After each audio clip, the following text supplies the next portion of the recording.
Striker tajam keturunan Kanada siap bela timnas Indonesia. Sen Patinama dinomorkan bergabung ke klub Turki Beşiktaş dan satu tim dengan mantan bintang Manchester United. Pelatih Vietnam puji timnas Indonesia setinggi langit. Simak informasi selengkapnya sebagai berikut.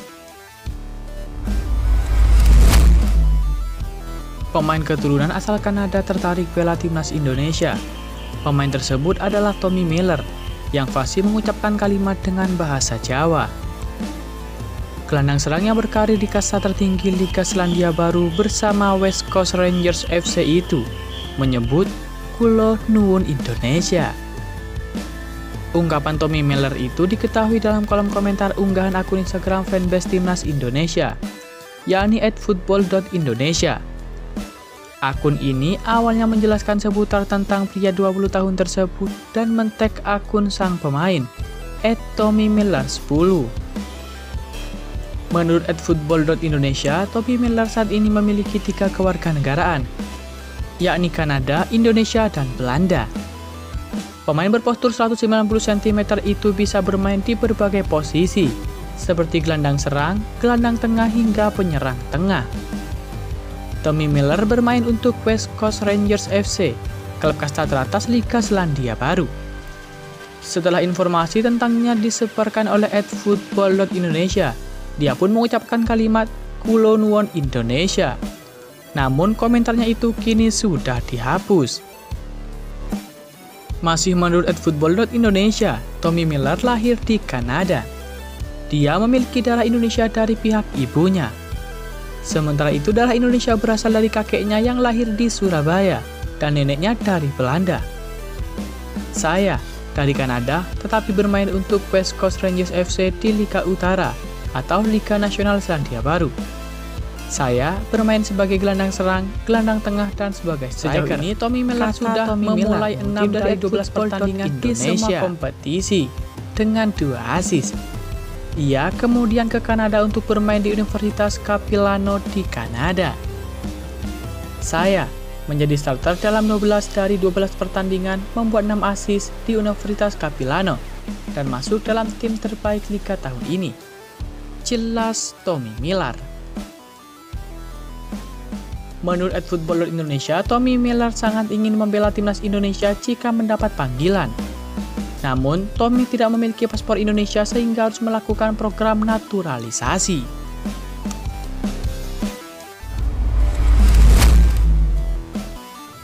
Setelah resmi mengakhiri kontraknya dengan klub asal Norwegia Viking FK, keberlanjutan karir bek kiri timnas Indonesia yakni Sen Patinama masih menyisakan tanda.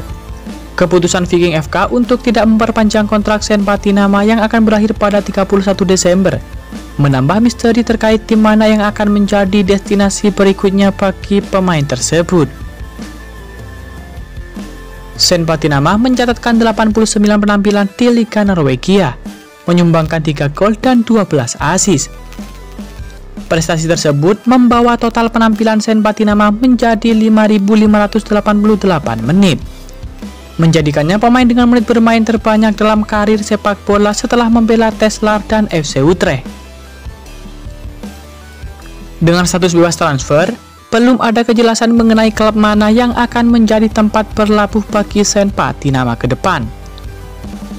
Diperkirakan bahwa Sen Patinama akan melanjutkan karir di Eropa, dengan rumor terbaru yang menghubungkan dengan kemungkinan bergabung di Turki.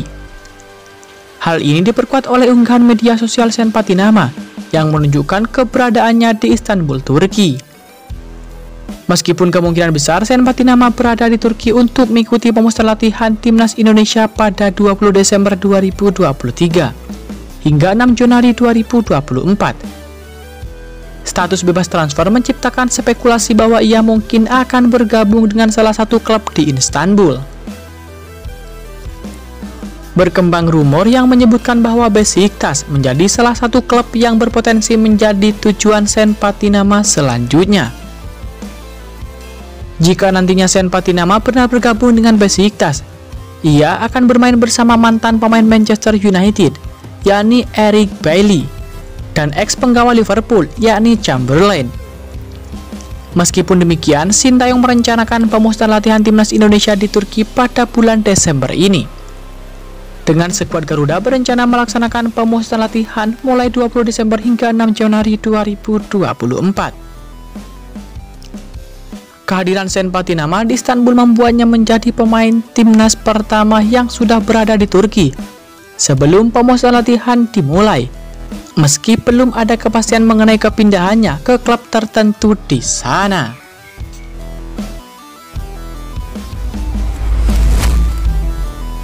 Perkembangan pesat yang ditunjukkan oleh timnas Indonesia membuat berbagai kalangan melontarkan pujian. Uniknya, pujian tersebut juga dikeluarkan oleh rival-rival pasukan Garuda, termasuk pelatih timnas Vietnam saat ini, yakni Philippe Trousseur.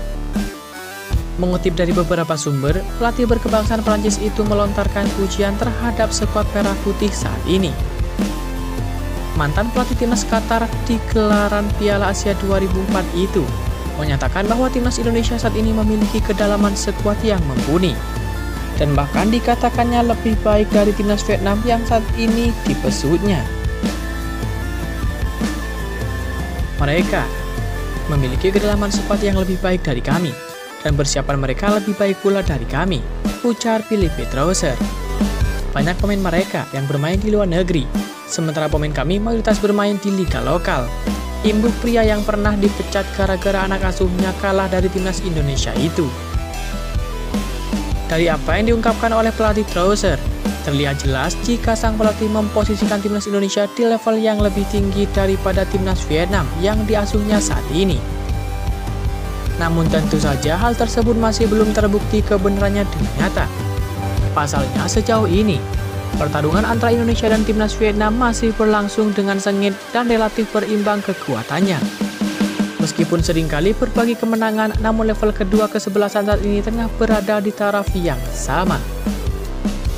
Bahkan dalam beberapa kesempatan, timnas Vietnam mampu beberapa kali unggul daripada pasukan merah putih, termasuk dalam pertemuan terakhir mereka di pentas Piala AFF 2022 lalu.